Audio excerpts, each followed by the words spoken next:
ঈদে কি শুধু আমাদের জামা কাপড়ই যথেষ্ট? ত্বকের খেয়াল রাখবে কে? ত্বকের যত্নের পুরোটাই ছেড়ে দিন ইউফিলের শতভাগ কার্যকরী ন্যাচারাল পণ্যের উপর, যার প্রতিটি পণ্য সেফটির সাথে আপনার ত্বকের কনসার্ন অনুযায়ী কাজ করবে। আপনার ইনস্ট্যান্ট সানট্যান রিমুভের পাশাপাশি আপনার স্কিনটাকে হেলদি করবে। ইউফিল অ্যাক্টিভেটেড 10-in-1 চারকোল বার।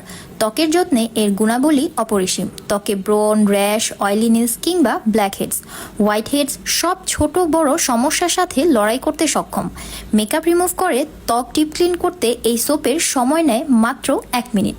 নিয়াসিনামাইড আর কোজিক অ্যাসিড, যেটা হচ্ছে আইল্ডের প্যাটেনিং যে ক্রিম গুলো আছে ওইগুলোর মধ্যে এক টাইপের ইনগ্রেডিয়েন্টস ইউজ করা হয়, যেটা কিনা একটু এক্সপেন্সিভ। সো ওই প্রোডাক্টটা এখানে ইউজ করা হয়েছে। স্কিনটাকে ব্রাইট করবে। ইউফিল 10% নিয়াসিনামাইড ব্রাইটেনিং সিরাম। এর বিশেষত্ব হলো ত্বকের আর্দ্রতা ধরে রেখে একটি সুন্দর মসৃণ গ্লোময় স্কিনে রূপান্তর করা। ইউফিল অ্যান্টি এইজিং হাইলোনোরিক সিরাম। বয়স 22-এর পর থেকেই একদম উপযুক্ত সময় এই সিরাম ব্যবহারে। ত্বকের বলিরেখা দূর করে ত্বকে করবে টান টান এবং দীপ্তময়। এই ক্রিমটার মধ্যে কি কি আছে চলো জেনে নেই। ব্রাইটনিং এর কাজ করবে। ইউফিলের ব্রাইটেনিং এই বাটারি টেক্সচারের ক্রিমটি ত্বকের ভিতর থেকে ময়েশ্চার ধরে রেখে সেফটির সাথে ত্বককে ব্রাইট করতে উপযোগী। ত্বকের মেচতার দাগ কিংবা ব্রণের দাগ কমাতে এর তুলনা অপরিসীম।